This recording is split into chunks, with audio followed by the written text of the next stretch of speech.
2019 NASCAR Whelen Euro Series gets underway with the NASCAR Grand Prix of Spain in Valencia on the 14th and 15th of April.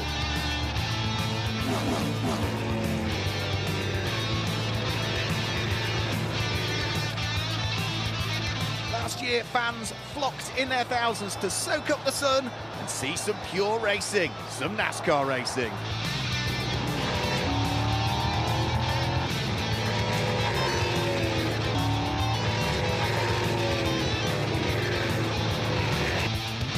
Who's going to claim the first wins of the year? Who is going to stand on the top of the podium?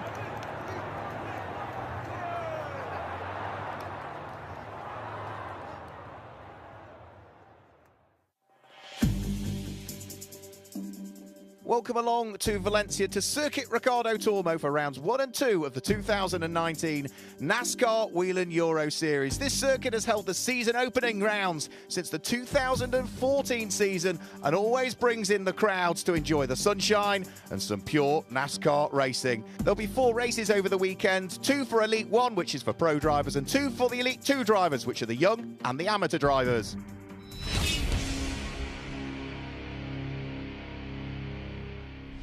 Well, the car's already on the grid for the first Elite 1 race of the weekend, and the fans taking the opportunities to get up close to some of the stars. That includes 3 times former champion returning to his home NASCAR Grand Prix around this 4-kilometre, 2.5-mile circuit. 18 laps will be the race distance, and it was the returning 3 times champion, the most successful man, Ander Villarino, that popped the car onto pole position in the qualifying session. Alongside him is double former champion, the Frenchman Luca Lasser, and it's back-to-back champion, number 54, Alan Day, in the yellow car that sits there on row number 2. And he will have for company Stinis Longines, a former Elite 2 champion. Buckle up, everybody. We're about to go green for the first time this year in the NASCAR Whelen Euro Series, up towards the start-finish line, and the green flag flies now. We're away and racing at Circuit Ricardo Tormo. It looks as though it's a good start from Ander Villarino as they head up towards turn number 1, which is the left-hander at Aspar. He's going to take up the lead of the race. Luca Lasser, Alan Day and Stinis Longines all battling it out for second position. It looks as though everybody is safely through the first corner, but it is Villarino that leads. Stinis Longines looking for second place. He squeezes his way through and past the back-to-back champion, the yellow Cal racing machine in the hands of Alan Day, down into third position, but everybody is safely through the first couple of corners as they sprint their way around the circuit. Villarino a little bit sideways coming out of Nico Triol, which is turn number 4, and as he starts to head uphill towards Angel Nieto, which is the 6th corner here, the left-hander, they are side by side, Alan Day and Stinis Longines, for second position into and out of the corner. Luca Lasser is looking as though he is ready to pounce as well. He sits there in third position at the wheel of the Mitsubishi Motors Chevrolet, but out front it's the Racing Engineering Ford Mustang that leads side by side for second place. Stinis Longines as we ride on board with Alan Day, the Israeli, the double champion, the back-to-back champion, looking to squeeze his way through, and he's made it stick. He is through and into second position. Longines is down into third place now, as all of the time with that squabbling pulling away is our race leader, Ander Villarino. There's Alexander Graf. He's having a great little fight with Ruben Garcia Jr., who's been racing in the Mexican Peaks Series and is over here this weekend. He's a double former champion in that. And here is that fight still for second and third position. Stinis Longines looking to try and pull a move. Can he squeeze his way through? Yes, he's back through. A great move, but can he hang on to it on the charge up towards the next corner? It looks as though he can. He just gets across the nose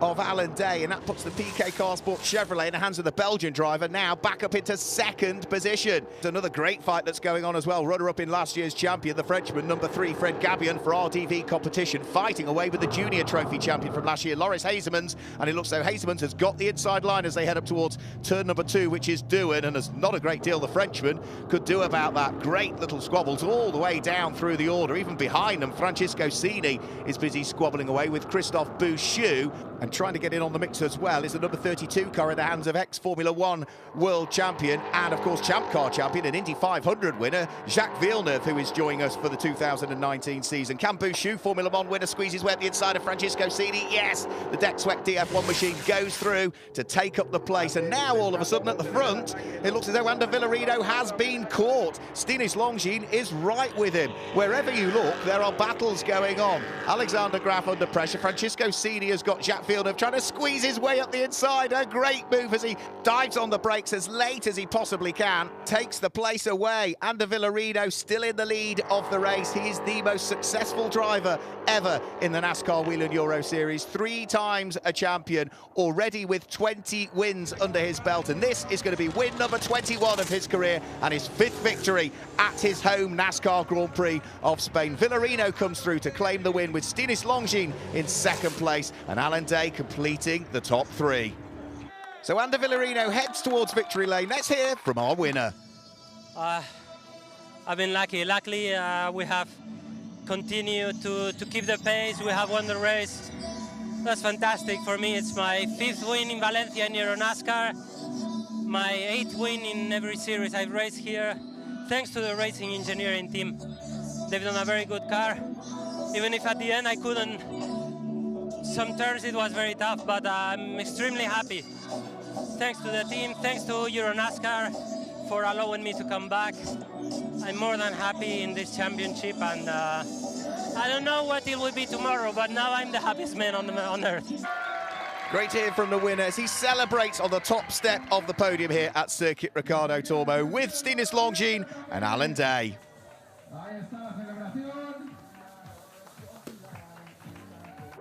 In the junior trophy for drivers under 25 years of age, Nicola Rocca came through to claim top honours.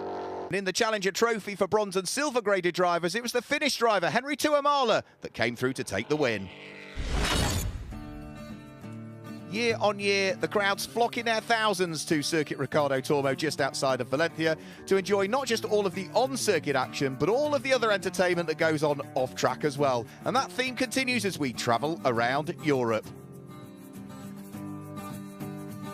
As part of the NASCAR family, the Euro Series is also involved with the driver exchange program. And over from America to race for the 2nd year on the trot was Jennifer Jo Cobb. Let's hear her thoughts on the Euro Series.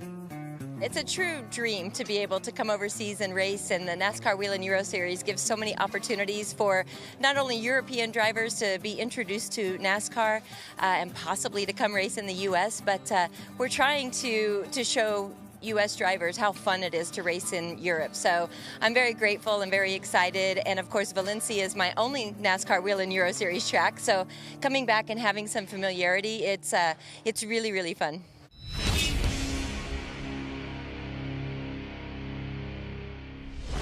Our first race of the season for the Elite 2 division will shortly get underway for the NASCAR Whelen Euro Series.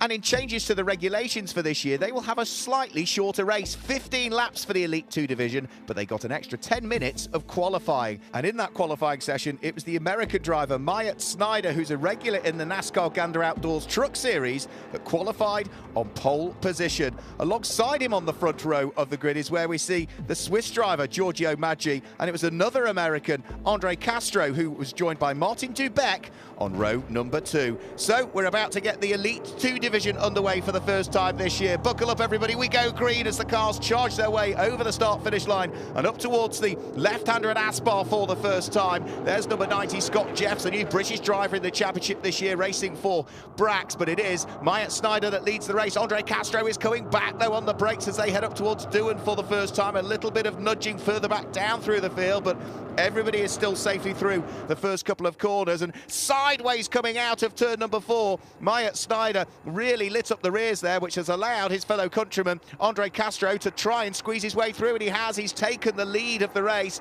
on the way up to Angel Nieto, which is the 6th corner here. Over the start-finish line, they'll go side by side again as Myatt Snyder tries to fight back. Max Lancer is there in 3rd place. It looks as though in 4th at the moment. It's Giorgio Maggi that sits there in 4th, and we are still side by side as they head up towards turn number 2, doing for the 2nd time. On the high side, all the way around the outside, is Myatt Snyder. Andre Castro hanging on to the inside line. Max Lancer is now side by side with Giorgio Maggi, and Maggi's going to go through. The number 50 Hendrix Ford looks to try and take 3rd place, but looks as though Max Lancer is having none of it. Then he runs a little bit wide coming out of the corner, and it will allow Maggi, I think, to go through. Yeah, He gains the place, as we can see, battles all the way down through the order. Florian Venturi, we ride on board, throws one up the inside, gets past Justin Kuntz and gains the position, the Frenchman who was runner-up in the championship last year. And now it looks as though Martin Dubec is attacking Max Lancer. He's got the inside line, and Venturi here might be able to squeeze another place, possibly. 4 cars all busy squabbling away. Martin Dubec at the front of the queue, Justin Kuntz at the back of the queue, and problems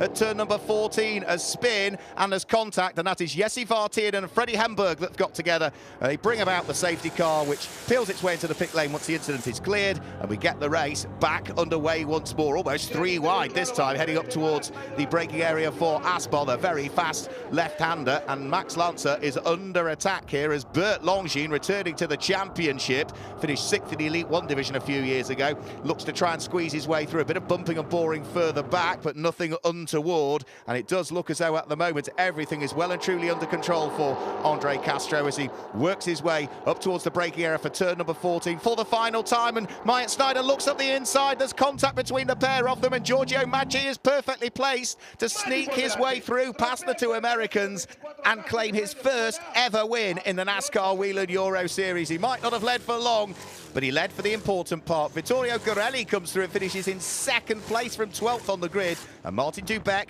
will round out the podium. So Giorgio Maggi, the number 50 Hendricks car, will head towards victory lane. Let's hear from our race winner. Well, I had a bad start and I lost already 2 positions. I managed to get 1 back, and then I tried to attack the third one, the second one, but I couldn't find a way around him, so I let some gap and yeah, just went careful on the tires because I saw them fighting. So I thought, okay, I take third and maybe get a good result tomorrow with good tires, but yeah, we're lucky. I feel very happy.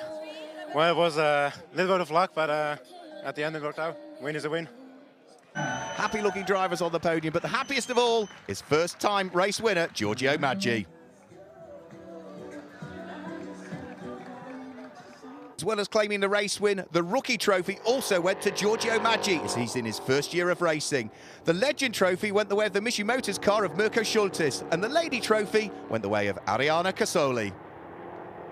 Good morning and welcome to Autodromo di Franciacorta. For round 6 of the 2000. Welcome to Circuit Zolder for the final round. The lights go out, the green flag flies.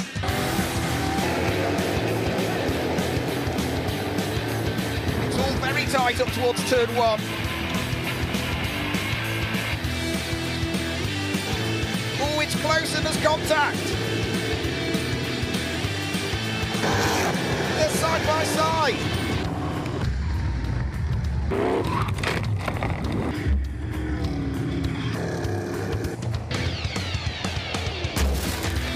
When the checkered flag falls and the race is done, there's always time for celebrations.